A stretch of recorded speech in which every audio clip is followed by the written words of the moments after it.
Informasi pertama pemirsa, kenaikan iuran BPJS tidak bisa diterima akal sehat, di mana saat rakyat mengalami kondisi sosial ekonomi yang sangat pahit, pemerintah masih tega melakukan kenaikan iuran BPJS lewat peraturan Presiden nomor 60 tahun 2020. Pengamat sosial dan politik Aceh yang juga dosen di UMUHA Aceh, Taufik Abdul Rahim menyebut kenaikan iuran BPJS merupakan bentuk pembegalan negara kepada rakyatnya.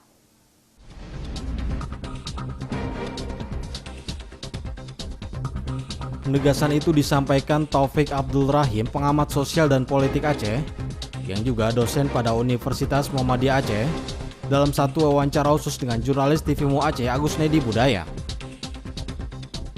Taufik menyampaikan keprihatinannya atas kenaikan iuran BPJS. Persoalan kesehatan adalah persoalan yang mendasar bagi rakyat. Seharusnya negara memberikan perlindungan, bukan memeras mereka dengan kenaikan iuran yang sudah dibatalkan Mahkamah Agung beberapa bulan sebelumnya. Berikut petikan wawancara TV-Mu dengan Taufik Abdul Rahim.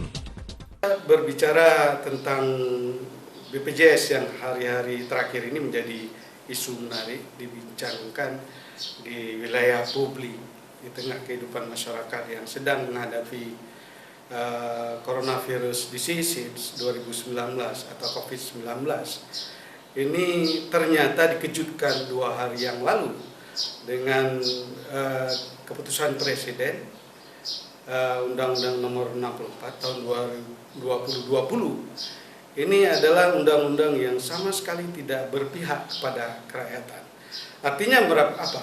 Artinya mereka, pemerintah negara hari ini mengambil kesempatan, karena di Indonesia ini jumlah anggota yang terdaftar pada BPJS itu 122 juta lebih.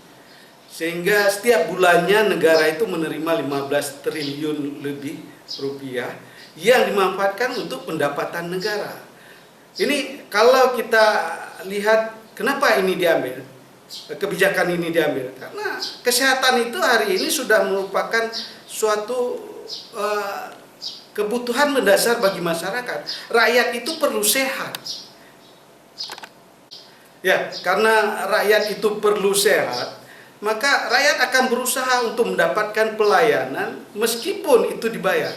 Karena baru 1 bulan saya pikir BPJS itu diturunkan, meskipun sudah diumumkan Januari bahwa BPJS itu sudah dikurangi. Tapi rakyat merasakan baru pada bulan April, bulan Mei itu turun. Nah, hari ini dikejutkan lagi bahwa sejak 1 Juli nanti akan naik lagi BPJS. Dengan alasan bahwa peningkatan pelayanan, saya pikir itu tidak logis. Siapapun yang mengambil keuntungan lewat BPJS, baik rumah sakit swasta yang melayani, rumah sakit umum, itu kan ada kelas-kelas BPJS. Kelas-kelas BPJS itu hanya pelayanannya saja yang berubah, obatnya sama. Artinya rakyat hari ini juga merasa seperti dipermainkan, dan negara mengambil kesempatan dengan kekuasaan kebijakan politik anggarannya itu mengambil keuntungan dari rakyat.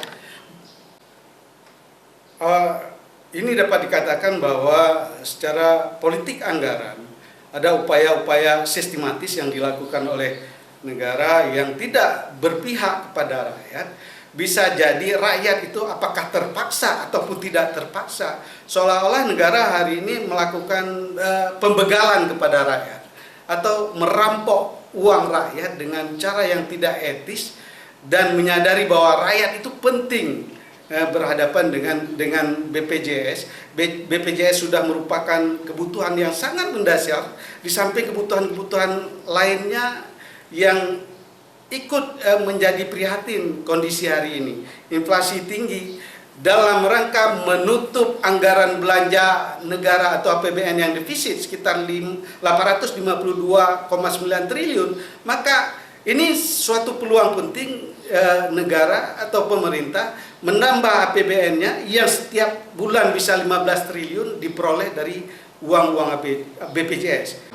Ya, saya pikir sikap cerdas ataupun sikap bijaksana, sikap arif pemerintah atau negara melalui presiden hari ini, alangkah baiknya kenaikan BPJS itu dibatalkan saja pada 1 Juli. Jadi tidak ada salahnya kalau presiden membatalkan kembali Undang-Undang Nomor 64 Tahun 2020 itu, sehingga ini menyelamatkan muka di hadapan rakyat yang lagi susah, tingkat daya belinya rendah, uangnya inflasi, kondisi negara perekonomiannya inflasi, uangnya semakin menipis. Ya, jangan sampai kemiskinan yang sudah besar hari ini, pengangguran yang tinggi hari ini karena pemutusan hubungan kerja, sehingga lebih banyak orang tidak mampu membayar BPJS, nanti akan menciptakan kondisi sosial yang tidak stabil dan bisa menciptakan suatu keadaan yang tidak diinginkan, akan bergerak rakyat protes dengan cara-cara